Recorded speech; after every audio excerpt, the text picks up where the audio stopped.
లూకా సువార్త 2వ అధ్యాయము.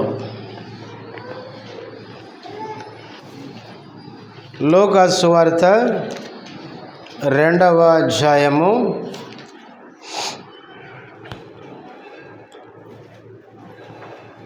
27వ వచనం నుంచి 32వ వచనం వరకు అందరము కలిసి చదువుకుందాం. లూకా సువార్త 2వ అధ్యాయము 27 నుంచి 32 వచనాలు అందరము కలిసి చదువుకుందాం. అంతటా ధర్మశాస్త్ర పద్ధతి చొప్పున ఆయన విషయమై జరిగించుటకు తల్లిదండ్రులు శిశువైన యేసును దేవాలయంలోనికి తీసుకుని వచ్చినప్పుడు అతడు తన చేతులలో ఆయనను ఎత్తుకొని దేవుని స్తుతించుచు ఇట్లనెను, నాదా, ఇప్పుడు నీ మాట చొప్పున సమాధానముతో నీ దాసుని పోనిచ్చుచున్నావు. అన్యజనులకు నిన్ను బయలుపరచుటకు వెలుగుగాను, నీ ప్రజలైన ఇశ్రాయేలుకు మహిమగాను, నీవు సకల ప్రజల ఎదుట సిద్ధపరిచిన నీ రక్షణ నేను కన్నులారా చూచితిని. ప్రార్థన చేసుకుందాం.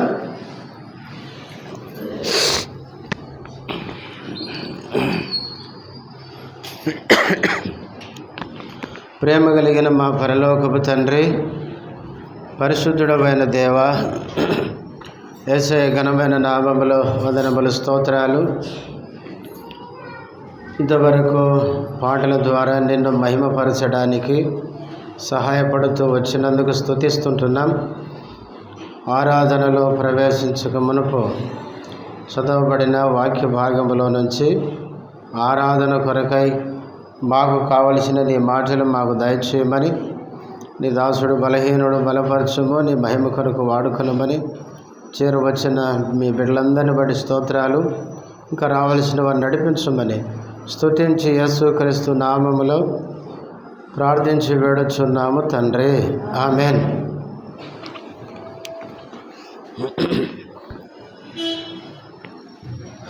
మనము ఈ డిసెంబర్ మాసంలో ఆరాధన కొరకై లూకా సువార్త 2వ అధ్యాయాన్ని మనము జ్ఞాపకం చేసుకుంటున్నాం. మనము గత వారాల్లో మొదటి 14 వచనాల్లో ఉన్న సంగతులు ఆరాధన కొరకై మనం జ్ఞాపకం చేసుకుంటూ వచ్చాం. ఈరోజు లూకా సువార్త 2వ అధ్యాయంలో 27వ వచనం నుంచి 32వ వచనం వరకు ఉన్న భాగంలో నుంచి కొన్ని మాటలు మనం జ్ఞాపకం చేసుకొని మన ప్రభు ఈ లోకానికి రావడానికి లేక ఈ లోకంలో జన్మించడానికి గల కారణం ఏంటో వాటిని బట్టి మనము మన ప్రభువును స్తుతించి ఆరాధిద్దాం. 27వ వచనం. అంతటా ధర్మశాస్త్ర పద్ధతి చొప్పున ఆయన విషయమై జరిగించుటకు తల్లిదండ్రులు శిశువైన యేసును దేవాలయంలోనికి తీసుకొని వచ్చినప్పుడు అతడు తన చేతులలో ఆయనను ఎత్తుకొని దేవుని స్తుతించుచు ఇట్లనెను. కొద్దిగాగమ్మ. ఇక్కడ యేసుక్రీస్తు జన్మించాడు. తర్వాత ధర్మశాస్త్ర పద్ధతి చొప్పున ఆయనకు జరిగించడానికి తల్లిదండ్రులు శిశువైన యేసును యెరూషలేము దేవాలయంలోనికి 8వ దినాన ఆయన తీసుకొని వచ్చారు. వచ్చినప్పుడు ఇక్కడ 28వ వచనములు చదువుతాం. సిమియోను తన చేతులలో ఆయనను ఎత్తుకొని 8 దినాల బాలుడైన శిశువైన యేసును ఈ సిమియోను చేతుల్లోకి తీసుకొని దేవుణ్ణి స్తుతిస్తూ ఇక్కడ 29 నుంచి 32 వచనాల్లో కొన్ని మాటలు ఆయన ఈ స్తుతిలో పలుకుతూ వచ్చినాడు. ఏమన్నాడు చూడండి. 29. నాదా, ఇప్పుడు నీ మాట చొప్పున సమాధానముతో నీ దాసుని పోనిచ్చుచున్నావు. యేసుక్రీస్తు జన్మించాడు. ఆ జన్మించిన యేసును చూచి ఏమంటున్నాడంటే, నాదా, ఇప్పుడు నీ మాట చొప్పున సమాధానముతో నీ దాసుని పోనిచ్చుచున్నావు. సిమియోను యేసుక్రీస్తును చూచి ఇప్పుడు సిమియోను ఎట్లా పోతున్నాడంటే సమాధానముతో.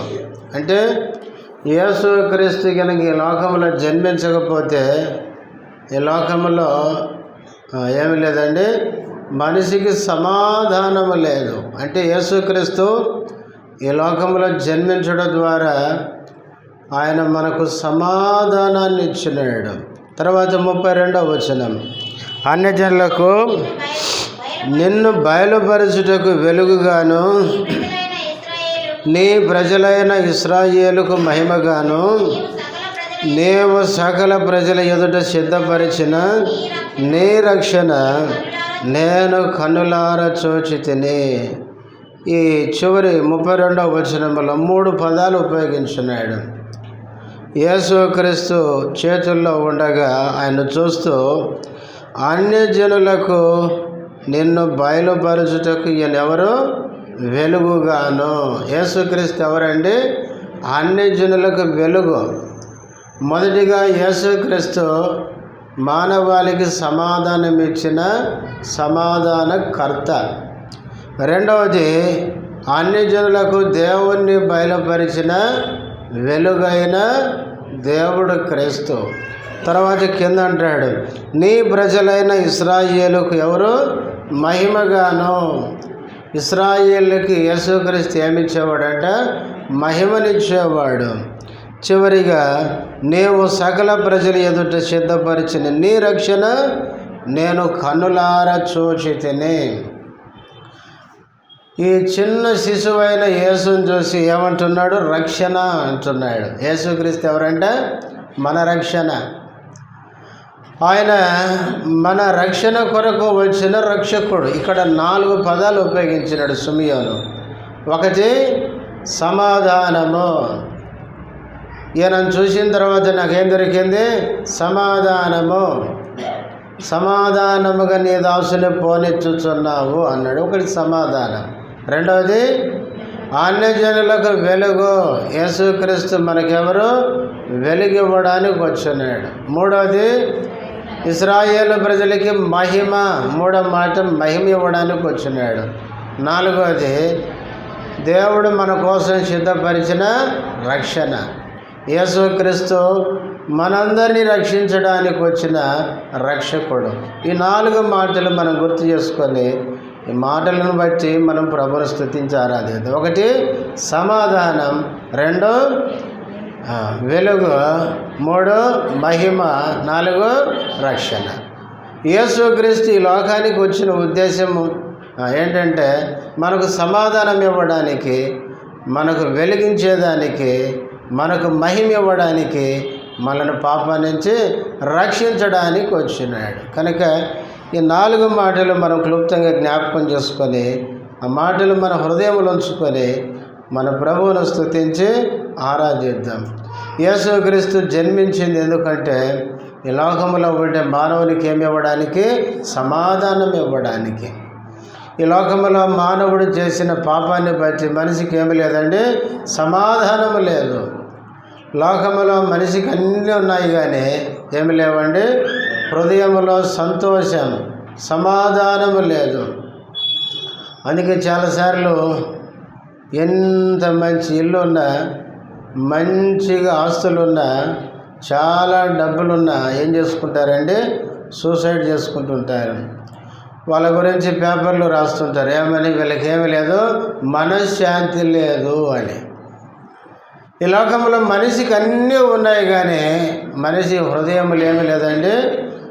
సమాధానం, శాంతి లేదు. అందుకే యేసుప్రభు అన్నాడు యోహాను సువార్త 14:27లో, శాంతి మీకు అనుగ్రహించి వెళ్ళుచున్నాను, నా శాంతినే మీకు అనుగ్రహించుచున్నాను, లోకమిచ్చున్నట్లుగా మీకు అనుగ్రహించుట లేదు అన్నాడు. అంటే అక్కడ శాంతి అని నెంబర్ వేసి కింద ఫుట్ నోట్లో సమాధానం అని ఉంటుంది.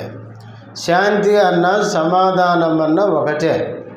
యేసుక్రీస్తు సమాధానము లేని మనకు సమాధానాన్ని ఇవ్వడానికి వచ్చినాడు. పోయిన వారం చెప్పుకున్నాను.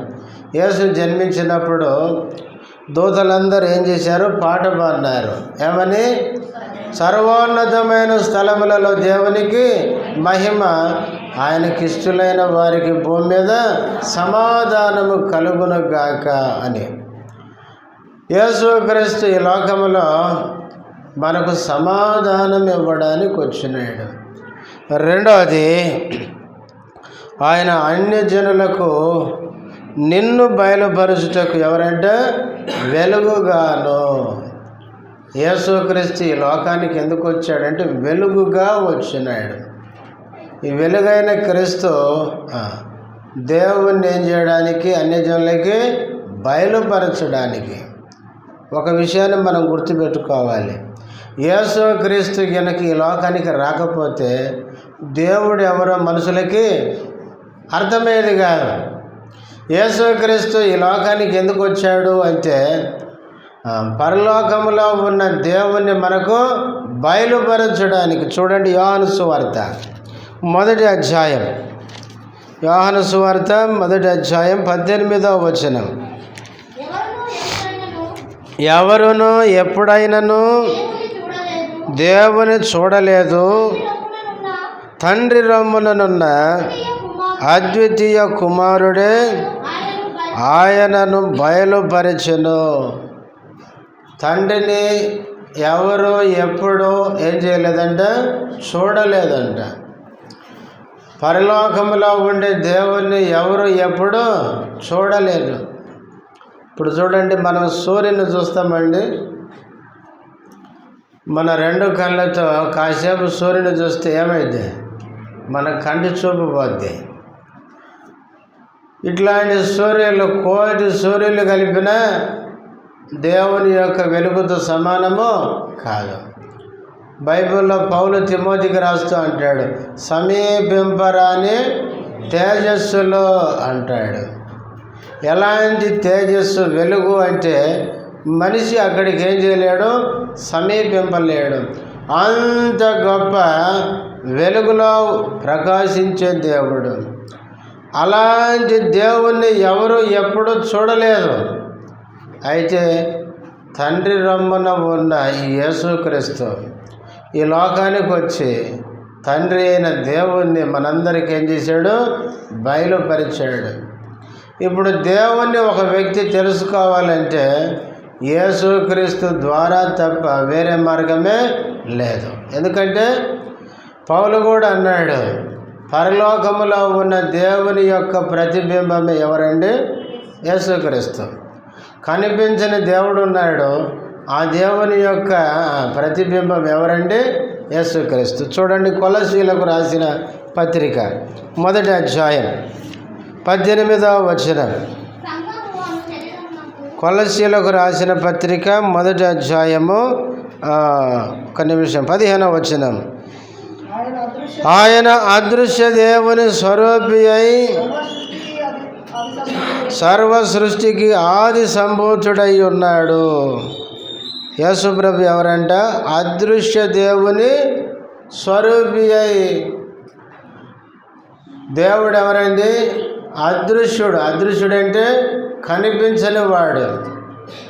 కనిపించని దేవుడు మనకు కనబడినాడు. ఎవరిలో అండి? యేసుక్రీస్తులో. దృశ్యంగా కనిపించే దేవుడు యేసుప్రభు అయితే అదృశ్యుడు ఎవరండి? దేవుడు. అదృశ్య దేవుని యొక్క స్వరూపమే ఎవరండి? యేసుక్రీస్తు. తర్వాత హెబ్రీ పత్రిక 1వ అధ్యాయం. హెబ్రీలకు రాసిన పత్రిక 1వ అధ్యాయం 3వ వచనం. ఆయన దేవుని మహిమ యొక్క తేజస్సును ఆయన తత్వము యొక్క మూర్తిమంతమునై ఉండి తన మహత్తు గల మాట చేత సమస్తమును నిర్వహించుచు పాపముల విషయంలో శుద్ధీకరణము తానే చేసి దేవదూతల కంటే ఎంతో శ్రేష్టమైన నామము పొందెను. వారి కంటే అంత శ్రేష్ఠుడై ఉన్నత లోకమందు మహామహుడకు దేవుని కుడిపార్శ్వమున కూర్చుండెను. యేసు ప్రభు ఎవరో పౌలిక రాస్తున్నాడు. దేవుని మహిమ యొక్క తేజస్సు అని అక్కడ 3 నెంబర్ కింద ఉంది, ప్రతిబింబము అని ఉంది. అంటే దేవుని యొక్క ప్రతిబింబం ఎవరంటే యేసుక్రీస్తే. అందుకే యేసు ప్రభువును శిష్యులు అడిగినారు, ప్రభువా మాకు తండ్రిని చూపి అంటే ఏమన్నాడు? తండ్రిని చూపిమంటే ఏమో నన్ను చూడలేదా అన్నాడు కదా. అంటే దేవుని యొక్క ప్రతిబింబమే ఎవరండి? యేసుక్రీస్తు. మనము సూర్యుని డైరెక్ట్ చూడలేమనుకోండి, పరోక్షంగా అద్దములు ఏం చేయొచ్చు అండి? చూడొచ్చు. అట్లా దేవుని యొక్క ప్రతిబింబం యేసుక్రీస్తు. యేసుక్రీస్తులో మనము దేవుని చూడగలం. యేసుక్రీస్తు ఈ లోకానికి తండ్రి అయిన దేవుణ్ణి అన్యజనులమైన మనకు బయలుపరచడానికి వచ్చినాడు. ఒకవేళ యేసుక్రీస్తు ఈ లోకానికి రాకపోతే ఈ లోకంలో ఉన్న మనుషులు అన్యజనులుగా ఉండే, అన్యజనులు అంటే ఎవరు? అన్యజనులు అంటే విగ్రహాలను పూజించేవారని. చూడండి, ఆ మాట కూడా యెహెజ్కేలు గ్రంథంలో చూస్తాం. 14వ అధ్యాయం, యెహెజ్కేలు గ్రంథం 14వ అధ్యాయం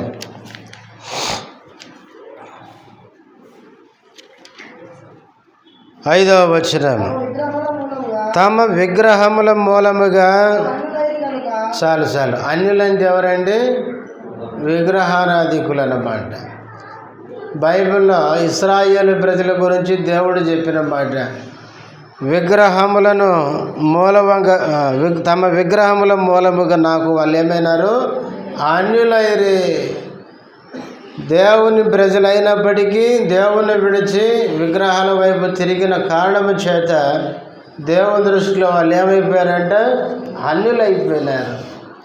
మనమందరం ఒకప్పుడు దేవుణ్ణి ఎరగక అన్యులమే. దేవునికి ప్రతిగా వేరే వాటిని ఏం చేశాము? పూజించిన వారు. కొరింథీయులకు రాసిన మొదటి పత్రిక, కొరింథీయులకు రాసిన మొదటి పత్రిక 12వ అధ్యాయం 12వ అధ్యాయము 2వ వచనం. మీరు అన్యజనులై ఉన్నప్పుడు మూగ విగ్రహములను ఆరాధించుటకు ఎటు పడిన అటు నడిపింపబడితిరని మీకు తెలియను. అన్యజనులంగా మనం ఉన్నప్పుడు ఎటు పడితే అటు నడిపించబడిన వారం, జీవము లేని వాటిని ఆరాధించడానికి. అయితే యేసుక్రీస్తు నిజదేవుని ఎరగని మనలను వెలిగించడానికి, నిజదేవుణ్ణి మనకు బయలుపరచడానికి యేసుక్రీస్తు లోకానికి వెలుగుగా వచ్చినాడు. యేసుక్రీస్తు లోకానికి వచ్చేసరికి ఈ లోకంలో మనుషులంతా ఎక్కడున్నారంటే చీకట్లో ఉన్నారు. చూడండి, మత్తయి సువార్త 4వ అధ్యాయం, మత్తయి సువార్త 4వ అధ్యాయము 12-16 కలిసి ఉన్నాయి. అయితే మధ్యలో చూడండి, జెబూలూను దేశమును నఫ్తాలి దేశమును యోర్దానుకు ఆవలనున్న సముద్ర తీరమున. ఈ మాట చూడండి, ఎవరు నివసిస్తున్నారు అక్కడ? అన్యజనులు నివసించు గలిలయయు చీకటిలో కూర్చుండి ఉన్న ప్రజలను. చాలమ్మ గొప్ప వెలుగు. ఈ వెలుగు ఎవరండి? యేసుక్రీస్తే. చీకటిలో కూర్చున్న ఈ అన్యజనులు క్రీస్తుని ఎట్లా చూశారంటే గొప్ప వెలుగుగా చూసినారు. యేసుక్రీస్తు ఈ లోకానికి వెలుగుగా వచ్చినాడు. అన్యజనులకు ఆయన ఎవరు? వెలుగు. వెలుగు యొక్క లక్షణం ఏంటి? వెలుగు లక్షణం ఏంటంటే చీకటిని పారదోలుతుంది, కనిపించిన వాటన్నిటినీ కనిపించేటట్లు చేస్తుంది. చూడండి, ఎఫెసీయులకు రాసిన పత్రిక 5వ అధ్యాయం ఎఫెసీయులకు రాసిన పత్రిక 5వ అధ్యాయం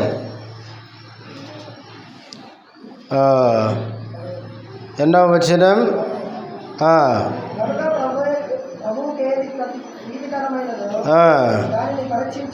11వ వచనం చదువు. నిష్ఫలమైన అంధకార క్రియలలో ఉండక ఖండించుడి, ఏలయనగా అట్టి క్రియలు చేయువారు రహస్యమందు జరిగించు పనులను గూర్చి అవమానకరమై ఉన్నది. ఈ మాట గమనించడు. సమస్తమును ఖండింపబడి వెలుగు చేత ప్రత్యక్షపరచబడును. ప్రత్యక్షపరచునది ఏదో ఆ వెలుగు లక్షణం ఏంటండి? ప్రత్యక్షపరచడం, బయలుపరచడం. ఏదైతే రహస్యంగా మనం చేస్తామో దాని అంతటిని బయటికి తెచ్చేది ఏంటంటే వెలుగు లక్షణం. ఇప్పుడు చూడండి, రాత్రిపూట మనం కరెంటు పోయిందనుకోండి, రూమ్లో కూర్చొని ఉంటే ఏమి కనిపించదు. మనం లేచి ఉరకలేము కదా, ఉరికితే ఏమైంది? పడిపోతాం. ఎక్కడ ఏ వస్తువు ఉందో మనకు అర్థం కాదు. అయితే కరెంటు రాగానే, వెలుగు రాగానే ఏమవుతుందండి? కనిపించని వాటన్నిటి ఏం చేస్తుంది? వెంటనే కనిపించేటట్లు చేస్తుంది. అట్లాగే యేసుక్రీస్తు వెలుగు ఆయన ఈ లోకానికి రాగానే ఏమైంది చెప్పండి? మనుషుల యొక్క రహస్యాలన్నీ బయటకు వస్తున్నాయి. జక్క ఇంటికి యేసుప్రభు వచ్చినాడు. రాగానే జక్క ఏమన్నాడు? యేసుప్రభువా, నేను ఎవరికి అన్యాయం చేశానో వాళ్ళకి తిరిగి 4 గంటలు ఇచ్చేస్తా అన్నాడు. యేసుప్రభు అన్నాడా, జక్కయ్య ఎన్ని లంచాలు తీసుకున్నావు? నాకు లిస్టు చెప్పు, వాళ్ళందరికీ తిరిగి మళ్ళీ 4 గంటలు ఇచ్చాయి, ఇది తప్పు కదా అన్నాడా? అనలేదు. వెలుగు ఎక్కడ ఉంటుందో అక్కడ సీక్రెట్ అన్నీ ఏమైతే రహస్యమైనవి బయటకు వచ్చేస్తాయి. యేసు జక్క ఇంటికి రాగానే జక్క తన యొక్క లోపాలు పాపాలన్నీ బయటకు వచ్చినాయి. అందుకే నిలవబడి ఆయన తన తప్పులన్నీ ఒప్పుకున్నాడు. అప్పుడు యేసుప్రభు అన్నాడు, ఇతడు కూడా అబ్రాహాము కుమారుడు. ఎందుకంటే ఈ ఇంటికి ఏమొచ్చింది? రక్షణ వచ్చింది. ప్రియులారా, యేసుక్రీస్తు వెలుగు చీకటి అయిన మన జీవితాలను వెలిగించడానికి వచ్చినాడు. ఆయన ఎప్పుడైతే ఈ లోకానికి వచ్చాడో, ఆయన దగ్గరికి మనం ఎప్పుడైతే వచ్చామో మన నిజ జీవితం మొదటిగా మనకు అనిపించింది. మనం ఎంత దుర్మార్గులమో మనకు అర్థమైంది. మనం ఎన్ని పాపాలు చేసామో మనకు అర్థమైపోయింది. ఎప్పుడైతే మనము మన స్థితిని గుర్తించామో వెంటనే ఏం చేశాం? యేసు ప్రభువా, నా స్థితి ఇది అని చెప్పాము. ఎప్పుడైతే మన స్థితిని మనం ఒప్పుకున్నామో వెలుగైన క్రీస్తు మళ్ళీ ఉన్న చీకటి అంతటిని తొలగించి మనను ఏం చేశాడంటే వెలిగించినాడు. అందుకే ఎఫెసీ పత్రిక 5:8 అన్నాడు పౌలు, పూర్వమందు మీరెవరు చీకటి అయి ఉంటిరి, ఇప్పుడు క్రీస్తు నందు ఏమయ్యారు? వెలుగై ఉన్నారు అన్నాడు. చీకటి అయిన మనలను వెలుగైన క్రీస్తు వచ్చి మనను వెలిగించినాడు. దేవుణ్ణి మనకు బయలుపరిచినాడు. నువ్వు నేను ఏ స్థితిలో ఉన్నామో మనకు బయలుపరిచినాడు. కాబట్టి వెలుగైన క్రీస్తు ఈ లోకానికి వచ్చి మన పాప జీవితాన్ని పారదోలి మనను వెలిగించినాడు. అందుకే పేతురు మొదటి పత్రిక 2:9 కూడా అన్నాడు, అయితే మీరు చీకటిలో నుండి ఆశ్చర్యకరమైన తన వెలుగులోనికి పిలిచిన వాని గుణాతిశయములను ప్రచురం చేయ నిమిత్తం అన్నాడు. మనను చీకటిలో నుంచి ఇప్పుడు మనను వెలుగులోనికి తీసుకొని వచ్చినాడు. ఇప్పుడు చూడండి, యేసుక్రీస్తు నమ్మినవాడు, అందుకే యేసుప్రభు అన్నాడు, నేను లోకమునకు వెలుగు, నన్ను వెంబడించువాడు చీకటిలో నడవక. వెలుగుతో వెంబడించేవానికి ఏమర్థమైంది చెప్పండి? తాను ఎక్కడున్నాడో అర్థమైంది, తాను ఏం చేస్తున్నాడో అర్థమైంది. చీకటిలో ఉన్నవానికి ఎక్కడున్నాడో అర్థం కాదు. కొన్నిసార్లు అంటాం కదా, ఎక్కడున్నావు ఏంటి ఇప్పుడేం అర్థమైతే లేదని. కొన్నిసార్లు ట్రైన్లో బస్సులో వచ్చేటప్పుడు ఏమైంది చెప్పండి, బయట అంతా చీకటి ఉంటుంది, మనకేం కనపడదు. ఎక్కడ దాకా వచ్చినావు అంటే ఏమంటాం, కాసేపు ఆగంటాం. కరెక్ట్ చెప్పయ్యా అంటే ఏమంటాం? అసలు నేను ఎక్కడున్నానో నాకే అర్థమైతే లేదంటాం. ఎందుకు అంటే బయట మనకేం కనిపించకుండా చీకటి ఏమైంది? అలుముకుపోయింది. కాబట్టి ప్రియులారా, నేను చీకటిలో ఉన్నప్పుడు మన పరిస్థితి ఏంటంటే మనం ఎక్కడున్నామో అర్థం కాదు. అయితే ప్రభు దగ్గరకు రాగానే మన చీకటి జీవితం అంతా పటాపంచలైపోయింది. మన స్థితి అంతా మారిపోయింది. ప్రభు మనల్ని వెలుగుగా మార్చినాడు. కాబట్టి రెండవదిగా యేసుక్రీస్తు అన్ని జనులమైన మనకెవరండి? వెలుగుగా వచ్చి మనల్ని వెలిగించి దేవుణ్ణి మనకు బలపరిచి మనల్ని వెలుగు సంబంధులుగా చేసినాడు. ఇక మూడవది, ఇశ్రాయేలుకి ఎవరంటే ఆయన మహిమగాను, మహిమ ఇవ్వడానికి యేసుప్రభు వచ్చినాడు. వాస్తవంగా దేవుడు ఆదిలో మానవుని చేసినప్పుడు మానవునికి దేవుడు ఏమిచ్చాడండి? తన మహిమనిచ్చినాడు. బైబిల్లో చూడండి, 8వ కీర్తన దావీదు ఆ మాటే చెప్పినాడు. 5వ వచనం, 8వ కీర్తన 5వ వచనం, దేవుని కంటే వానిని కొంచెము తక్కువ వానిగా చేసి ఉన్నావు, మహిమ ప్రభావములతో వానికి కిరీటము ధరింపజేసి ఉన్నావు. మహిమను ప్రభావమును మానవునికి ఏం చేశాడంట? ధరింపజేశాడంట. ఎట్లా ధరింపజేశాడు? కిరీటంగా. కిరీటం అనేది ఏం చూపిస్తుంది? కిరీటం ఎవరు పెట్టుకుంటారు చెప్పండి? ఇప్పుడు మనం కిరీటం పెట్టుకొని రోడ్డు మీద పోతే ఏమైంది? అందరూ మనల్ని విచిత్రంగా చూస్తారు. అదే పెట్టుకోవాల్సిన వాళ్ళు పెట్టుకుంటే వాళ్ళని గౌరవిస్తారు. కాబట్టి కిరీటం అనేది అధికారాన్ని, రాజరికాన్ని చూపిస్తుంది. రాజులు, రాణులు ఏం చేస్తారు? తల మీద కిరీటాలు ధరిస్తారు. ఆదిలో దేవుడు మానవుని ఏం చేశాడంటే రాజులుగానే చేశాడు. ఆయన రాజు, మనమందరం ఎవరము? ఆ రాజు యొక్క పిల్లలంగా, యువరాజులంగా చేసినాడు. ఆదాము ప్రియులారా అంత గొప్ప స్థానం ఇచ్చినాడు. మహిమ ప్రభావాన్ని ఇచ్చి ఆయనకు ధరింపజేస్తే ఆయన చేసిన పాపాన్ని బట్టి ఏం పోగొట్టుకున్నాడు? ఈ మహిమ ప్రభావాన్ని పోగొట్టుకున్నాడు. ఆదాము నుంచి వచ్చే ప్రతి మనిషి కూడా పాపముల బట్టి పాపములో పెరుగుతూ మానవుడు దేవుని మహిమను పోగొట్టుకున్నాడు. మహిమను తిరిగి పొందాలనుకుంటున్నాడు కానీ పొందలేకపోతున్నాడు.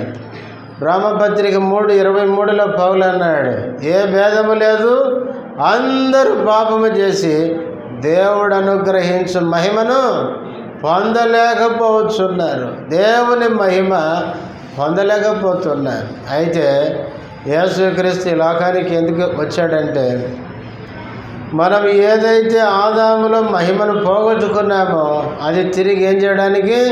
ఇవ్వడానికి వచ్చినాడు. చూడండి, యోహాను సువార్త 17వ అధ్యాయం, యోహాను సువార్త 17వ అధ్యాయం 23వ వచనం చివరి లైన్ చూడండి.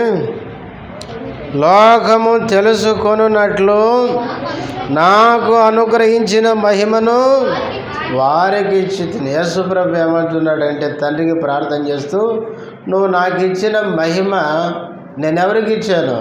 నన్ను నమ్మే నా పిల్లలకి ఇచ్చాను, ఇచ్చి తిని అని చెప్తున్నాడు. ఇప్పుడు రక్షించబడిన మనకేమిచ్చాడండి? ఆయన మహిమ మనకిచ్చినాడు. అందుకే లోకములో కొంచెం మనకు గౌరవం ఉంది. తర్వాత ఈ లోకాన్ని విడిచి ప్రభు దగ్గరికి వెళ్ళినప్పుడు ప్రియులారా, ప్రభు వచ్చినప్పుడు ఏమవుతుందండి? మనకు మహిమ ఉంది. పేతురు మొదటి పత్రిక 1వ అధ్యాయం 7వ వచనములో క్రీస్తు ప్రత్యక్షమైనప్పుడు మనకు మహిమ, మెప్పు, ఘనత కలుగుతుందంట. యేసు ప్రభు వచ్చినప్పుడు మన విలువ ఏంటో అర్థమైంది. ఇప్పుడు కొన్నిసార్లు లోకానికి అర్థం కాదు.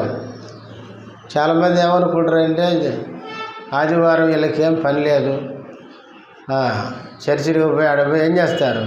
కాసేపు ముచ్చట్లు చెప్పుకొని వస్తారు. రకరకాలుగా మనల్ని అనుకుంటారు. మనం ఎక్కడైనా ప్రార్థన కూడుకొని 4 పాటలు పాడుకుంటున్నాం అనుకోండి, చుట్టూ వినేవాళ్ళు అనుకుంటారు, అబ్బా చేరినారు ఇక్కడ ఈరోజు, వీళ్ళు చేరినారు ఇక్కడ, వీళ్ళకి ఏం పని ఉండదురా అంటారు. 4 పత్రికలు తీసుకొని పోనీ దేవుని మాటలు చెప్తామని రోడ్డు మీద ఎవరికైనా పత్రిక ఇస్తే ఇంకేం పని లేదా, ఇదేనా మీ పని అని వాళ్ళు మనలను తప్పుగా అర్థం చేసుకుంటారు. వాళ్ళకి అర్థం కాదు. కానీ ఒక దినం వస్తుంది ప్రియులారా, ఒక దినం, ఆ దినాన ప్రియులారా మన విలువేంటో లోకానికి అర్థమవుతుంది. దేవుని నమ్మడం అంటే, రక్షణ పొందడం అంటే, దేవుని ప్రజలముగా చేయబడడం అనేది సామాన్య విషయం కాదు. అందుకే బైబిల్లో యెహోవా తమకు దేవుడుగా గల జనులు ధన్యులు అన్నాడు. మనం ఎంత ధన్యులమో మోషే కూడా అన్నాడు, ఓ ఇశ్రాయేలు నీ భాగ్యం ఎంత గొప్పది, యెహోవా రక్షించిన నిన్ను పోలిన వారు ఎవడు. దేవుని నమ్మిన వారికి పోలిక ఇంకెవరికి ఉండదు. అంత ఉన్నత ఆధిక్యత దేవుడు మనకిచ్చినాడు. ప్రియులారా, యేసుక్రీస్తు ఆదామునందు పోగొట్టుకున్న మహిమను క్రీస్తులో ఇవ్వడానికే వచ్చినాడు. క్రీస్తు నమ్మిన మనకు ఇప్పుడు ఆయన మహిమ ఇచ్చినాడు. కానీ దాని విలువ ఎప్పుడు మనకు అర్థమవుతుందంటే, మనం ప్రభు దగ్గరికి వెళ్ళినప్పుడు ప్రభువు నమ్మిన మనకు ఎంత విలువ ఉంటుందో, ఎంత మహిమ ఉంటుందో. అందుకే ప్రకటన గ్రంథంలో 21వ అధ్యాయంలో మనం చదువుతాం, దేవుడు మనుషులతో ఏం చేస్తాడంట, కాపురం ఉంటాడంట, వారు ఆయన ప్రజలై ఉంటారంట. కింద చదువుతాం. తర్వాత మన కళ్ళమ్మడి ఏమొస్తాయంటే బాష్ప బిందువులు వస్తాయంట. ఎందుకు? అసలు నేను ఎవరిని, నేను ఎక్కడికి వచ్చాను, నేను ఎవరితో ఉన్నాను, అక్కడ మనం ఆలోచించినప్పుడు ఇక మనకి కన్నీళ్ళు ఆగవు. కన్నీళ్ళు అంటే మన మీద ఏడుస్తూ దుఃఖపడడం కాదు, అది ఆనంద బాష్పాలు అవి. దేవునితో మనం ఉన్నప్పుడు, దేవునితో మనం పరలోకంలో సంచరించేటప్పుడు మనకు కలిగే అనుభూతిని అనుభవిస్తూ మనం ఆనందాన్ని తట్టుకోలేక, కొన్నిసార్లు చూడండి కొంతమంది నవ్వితే కళ్ళమ్మడి గారిపోతుంటాయి కదా, ఇక నవ్వి కొంతమంది ఏం చేస్తారు, ఏడుస్తారు. ఎందుకు ఏడుస్తారంటే ఏడవడం కాదు, అది కళ్ళమ్మ నీళ్ళు చూసుకుంటా అంటుంటారు. కొన్నిసార్లు వివాహం అయినప్పుడు, నేను ఒక ఊరిలో ఉన్నప్పుడు ఒక టీచర్ కూతురు ఉండేది. ఆ అమ్మాయికి 35 ఏళ్ళు వచ్చినాయి. చెప్తా ఉండేది, అన్న పెళ్లి కోసం ప్రార్థన చేయి, పెళ్లి కోసం ప్రార్థన చేయి. ఆ అమ్మాయి సైజు రోజు రోజుకి పెరిగిపోయింది, రూపం మారిపోయింది. వయసు పెరిగే కొద్ది ఏమైంది చెప్పండి, మనిషి రూపం మారుతుంది. సైజు పెరిగింది, రూపం మారింది. అప్పుడప్పుడు అక్కొచ్చి అనేది ఏమనేదంటే, అన్న మా అమ్మాయికి పెళ్ళి అవుతుంది అని. అట్లాంటి అమ్మాయికి గవర్నమెంట్ ఉద్యోగస్తుడు దొరికినాడు. ఆ పెళ్ళైన రోజు చివరిగా ప్రార్థన చేయడానికి వస్తే, ప్రార్థన చేద్దామని నేను వెళ్ళి ప్రార్థన చేస్తుంటే ఆ అక్క ఖర్చు తీసుకొని కళ్ళ నీళ్ళు తుడుచుకుంటుంది. ఎందుకంటే నా కూతురు వివాహం అవుతుందో కాదు అని ఎన్నో రోజులు నేను బాధపడ్డాను. అయితే నా దేవుడు ఎవరండి, నమ్మకమైన దేవుడు. ఆయన నమ్మిన వారిని ఎన్నడూ విడిచిపెట్టేవాడు కాడు అని ఆమె క్రీస్తు ప్రేమను గుర్తు చేసుకుంటూ కళ్ళనీళ్ళు ఆగలేదు. ప్రార్థన అయిపోయిన తర్వాత కూడా పాపం ఆమె కళ్ళమ్మ నీళ్ళు కారుతూనే ఉన్నాయి. ఎందుకక్క, భారం దిగిపోయింది కదా, ఎందుకు బాధ అంటే, అన్న బాధ కాదన్న, ఇది సంతోషం అంటుంది. కాబట్టి ప్రభు దగ్గరికి మనం వెళ్ళినప్పుడు ఇంకెంత ఆనందం ఉంటుందో ఆలోచించండి ప్రియులారా. దేవుడు యేసును ఈ లోకానికి ఎందుకు పంపించాడంటే, మూడవదిగా ఆయన మహిమ మనకు ఇవ్వడానికి. అయితే ఒక మాట ఏంటంటే, యేసుక్రీస్తు తన మహిమను మనకి ఇవ్వడానికి శిలువలో ఏం కోల్పోయాడండి, తన స్వరూపాన్ని, సొగసును కోల్పోయినాడు. పరమగీతాల్లో సోలమితి అంటది, నా ప్రియుడు ధవలవర్ణుడు రత్నవర్ణుడు అని చెప్పింది. అయితే శిలువ మీదకి వచ్చినప్పుడు యెషయా గ్రంథం 53లో ఆయన చూడనొల్లని వాడుగా అయిపోయాడంట. ఆయన చూస్తే ఎవరు ఏం చేయరంటే అపేక్షించరు, ఇష్టపడరు. మనల్ని రక్షించేవాడు ఇలాంటి వాడా అన్నట్లుగా మారిపోయినాడు. ప్రియులారా, ఆయన మహిమ మనకి ఇవ్వడానికి, ఆయన మహిమ అంతటిని ఏమైనాడు కోల్పోవడానికి ఇష్టపడ్డాడు. స్వరూపము సొగసు లేని వాడిగా మారిపోయినాడు. ఇప్పుడు ఎన్ని చెప్పుకున్నాం? 3 చెప్పుకున్నాం. 4వది, యేసుక్రీస్తు ఎవరంటే మన కోసం సిద్ధపరచబడిన రక్షణ. యేసు నా రక్షణ. యేసు గనక లేకపోతే మనకేమీ లేదంటే రక్షణే లేదు. అందుకే మత్తయి సువార్త 1:21 దేవదూత యోసేపు దగ్గరకు వచ్చి, ఆయన నీతిమంతుడు కాబట్టి అనుకున్నాడు, నేను ఎంగేజ్మెంట్ చేసుకున్న అమ్మాయికి ఏమొచ్చింది? గర్భం వచ్చింది, ఇంకా పెళ్ళి క్యాన్సిల్ చేసుకుందాం అనుకుంటున్నాడు. సాధారణంగా గర్భం వచ్చిన అమ్మాయిని ఎవరు పెళ్ళి? విచిత్రం ఏంటంటే యేసు పుట్టినప్పుడు యోసేపు మరియల త్యాగం చాలా గొప్పది.